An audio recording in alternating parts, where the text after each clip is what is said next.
Assalamualaikum warahmatullahi wabarakatuh, teman-teman. Mari kita teruskan lagi novel yang berjudul Wajah Asli Istri Baruku karya Hanin Humairo.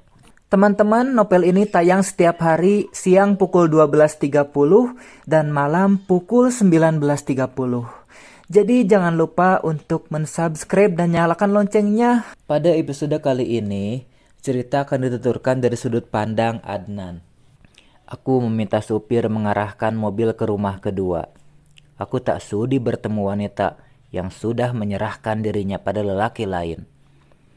Ben terus mengirimkan foto hasil pengintaiannya. Yang paling menyakitkan adalah saat mobil yang ditumpangi Ella dan selingkuhannya masuk ke sebuah rumah mewah. Setelah itu Ben tak bisa lagi melihat apa yang terjadi sebab gerbangnya tertutup rapat. "Tuan akan tidur di sini?" tanya pelayan baru yang mengurus rumah ini. Aku tak menjawabnya, tapi langsung melangkah ke arah dalam. Meski perut keroncongan, aku tak berselera untuk menyuap makanan.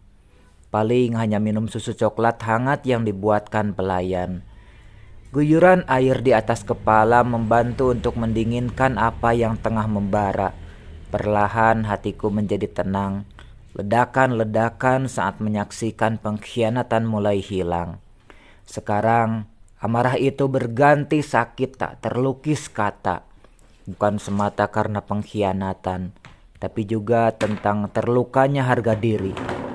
Aku adalah manusia paling tolol di dunia ini. Meyakini bahwa wanita itu tulus mencintai hingga takkan pernah memalingkan hati. Apa yang dikatakan mama ternyata benar. Wanita itu ular berbisa. Ia hanya manis di depan, dari belakang menancapkan pisau mematikan. Kini aku hanya bisa menyesali kebebalan diri. Benarlah bahwasanya apa yang kita lakukan akan mendapatkan balasan. Mungkin inilah balasan atas belati derita yang kutusukkan pada Rida. Mungkin juga ini ganjaran atas kekejamanku merenggut kebahagiaan Azka dan Azkia. Kini aku tahu sesakit apa Rida saat pengkhianatan yang dilakukan suaminya kala itu. Nyerinya lebih dahsyat daripada tusukan ribuan jarum di dada ini. Kata orang, miras bisa membuat kita lupa akan segala masalah. Karena ingin menghilangkan sakit hati yang amat dalam, kuputuskan pergi ke diskotik malam ini. Tempat yang baru kukunjungi ini terasa asing. Jujur, aku tak nyaman dengan dentuman musik yang mengiringi aksi liar laki-laki dan perempuan jalang. Mereka manusia yang nafsunya terlalu liar hingga harus diumbar sesuka hati. Aku menenggak minuman yang dituang bartender. Di sampingku duduk supir yang siap membawa pulang jika sudah mabuk berat. Pria itu diberi pesan untuk tak mencicipi seteguk pun agar dia tetap waras. Juga untuk menghalau gangguan kupu-kupu malam. Entah ditegukan keberapa aku sudah mulai terbang. Seluruh sakit, kesal, marah tiba-tiba hilang. Aku pun serasa di dunia khayalan. Pertama kali mata terbuka. Yang terlihat adalah punggung Ella. Dia sedang duduk di dekat nakas sambil memegang ponselku. Kelihatannya wanita itu sudah melihat chat tentang dirinya. Melihat kehadirannya, emosiku langsung naik. Bahkan lebih kuat dari sebelumnya. Mungkin juga karena masih ada pengaruh dari alkohol. Pertengkaran tak terelakkan di antara kami. Secuil pun kepercayaan itu sudah tak ada padanya. Segala kebaikan yang ia tampilkan adalah kemunafikan. Aku ingin lihat dusta apa lagi yang akan dimainkan. Tangisan, ratapan atau janji untuk tak mengulangi lagi. Jadi, kapan kau akan menendangku, Ella? Lakukan segera sebelum aku yang membuangmu. Mas, jangan bicara begitu, Mas. Aku gak akan ninggalin kamu. Dustanya. Wanita itu berlari ke arahku lalu menempelkan tubuhnya, sementara tangan melingkari pinggangku. Biasanya pelukan wanita ini akan menghangatkan hati, tapi tidak kali ini. Yang ada hanya gejolak emosi. Aku menepis tubuh Ella. Lepas itu melangkah keluar kamar. Saat ini aku tak sudi melihat wajahnya atau mendengar ratapan palsunya yang makin menyulut emosi. Wanita itu tak berani mengikutiku. Ia hanya berdiri, lalu terdengar isakan dari bibirnya. Kupercepat langkah agar tak kembali terpedaya oleh air mata palsunya.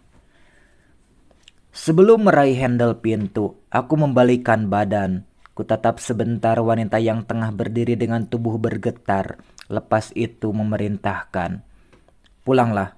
Baiknya kita saling merenung saat ini. Pikirkan yang jernih apabila tetap ingin bersamaku. Kau tak boleh mengulangi pengkhianatan. Namun jika memilihnya, kita selesaikan di pengadilan agama." Lepas berkata begitu aku pergi. Rasanya tak bisa berlama-lama bersama wanita itu. Aku ingin menyendiri untuk menenangkan pikiran. Kutinggalkan Ella yang air matanya telah bercucuran. Sebelum pintu tertutup, aku masih sempat melihat dia menjatuhkan diri ke lantai. Aku dan Ella seminggu ini tak saling berkomunikasi. Kami berdua pisah rumah untuk sementara. Itu keputusanku untuk memberinya pelajaran. Semoga dia dapat merenungi kesalahan dan kembali ke jalan yang benar. Tak kupungkiri rasa cinta padanya tak semudah ini hilang. Maka gertakan bercerai hanyalah di bibir saja. Jauh di lubuk hati, aku mengingkari. Hanya saja keraguan bahwa ia tak mengulangi pengkhianatan amatlah besar. Ella bukanlah Rida yang dapat dipercaya ucapannya. Dia wanita lihai, mungkin penuh drama dan dusta. Aku berdiri dalam dilema. Memaafkan Ella artinya harus siap hidup dalam drama. Namun lepas darinya, belum tentu juga sanggup kehilangan wanita yang pernah membuatku gila. Kuacak rambut sekali lagi, lalu mengusap wajah kasar. Selanjutnya hanya menatap deretan file yang ada di laptop. Sampai siang ini tak ada satupun yang rampung kukerjakan. Meski sekarang kami sudah tinggal bersama lagi, hatiku belum sembuh seutuhnya. Efeknya seminggu ini pekerjaan ikut jadi korban. "Maaf Pak, apakah berkasnya sudah ditandatangani?" Pertanyaan sekretaris sukses membuat lamunanku buyar. Tergagap ku jawab bahwa berkas itu belum ditandatangani. Wanita itu bengong mendengar jawabanku. Mungkin ia bingung dengan sikap aneh atasannya. Aku tak pernah abai akan pekerjaan. Selalu tepat waktu dan benar pastinya.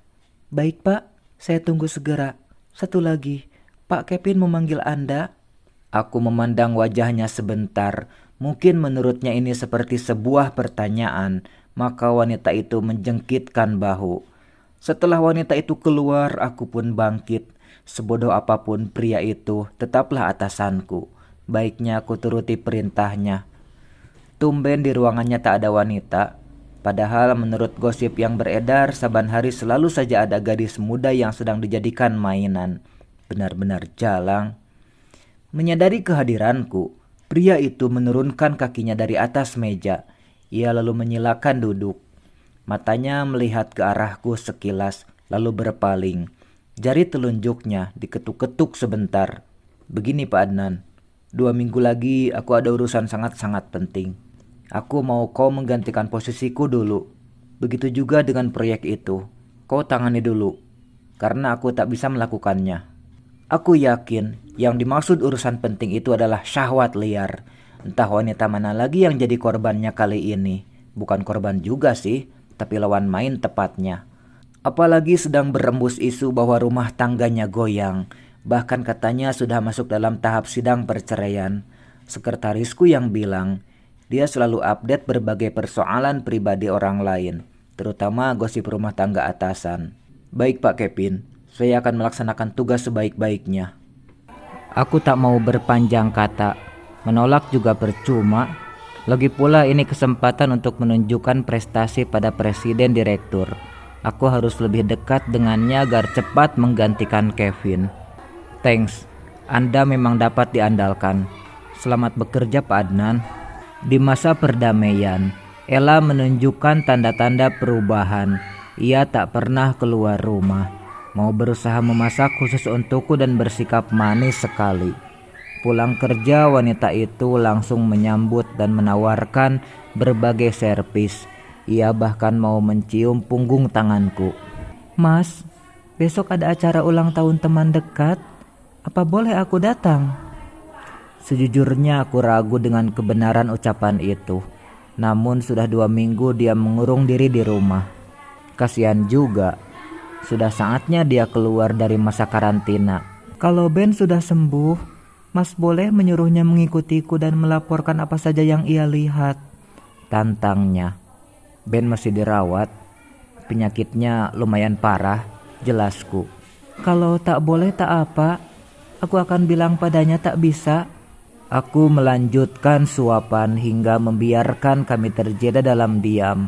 Pernyataan yang lebih pas disebut tekanan itu terabaikan untuk beberapa saat. Setelah meneguk air beberapa tegukan, aku berkata, "Pergilah, sebelum maghrib harus sudah pulang." Ella berkali-kali mengucapkan terima kasih. Ia pun tak lupa memberi kecupan bertubi-tubi. "Mas, mau langsung bobo apa main dulu?" rayunya dengan kedipan manja. Kalau sudah begitu, aku pun kembali kalah olehnya. "Ella, bagaimana aku bisa kehilanganmu? Aku harus menghadiri makan siang bersama Tuan Afgan hari ini. Di sana akan membicarakan sedikit hal penting," katanya. "Karena sekarang, minggu ini, semua urusan ada di tanganku. Maka mau tak mau harus siap lelah jiwa raga. Sebenarnya aku ingin sekali melaporkan kinerja Kevin pada papanya. Bukan untuk mencari muka, tapi agar dipertimbangkan saja. Konsentrasiku saat ini pulih sebab masalah dengan Ella sudah selesai.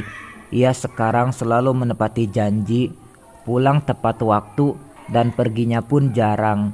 Lagi pula Ben sudah mengundurkan diri sebab ia tak bisa lelah pasca sakit itu. Mohon maaf, Pak Kevin tak bisa hadir sebab sedang keluar negeri dari kemarin," terangku pada Mr. Afgan. "Keluar negeri? Baru saja aku bertemu dengannya pagi tadi," kata Jim. "Beliau bicara seperti itu pada saya, Mr. Jim. Maka saya selama seminggu akan menggantikannya." Jim menjengkitkan bahu. Aku pun tak terlalu kaget dengan hal tersebut. Bisa jadi pria itu memang cari alasan untuk tak masuk kerja. Artinya aku benar-benar dimanfaatkan olehnya. Aku mencoba menepis tentang Kevin, namun tetap saja penasaran mengapa sampai bersikap begini. Sebenarnya apa yang dia kerjakan sampai harus berbohong padaku? Sudahlah. Setelah pembicaraan rampung, aku tak kembali ke kantor. Sudah kukatakan pada sekretaris ada tugas luar, jadi tak kesana lagi. Lumayanlah bisa pulang 1 jam lebih awal. Aku langsung pulang sebab rindu pada Ella.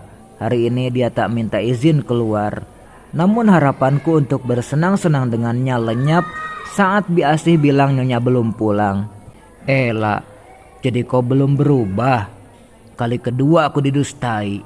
Hingga larut malam wanita itu tak kunjung pulang.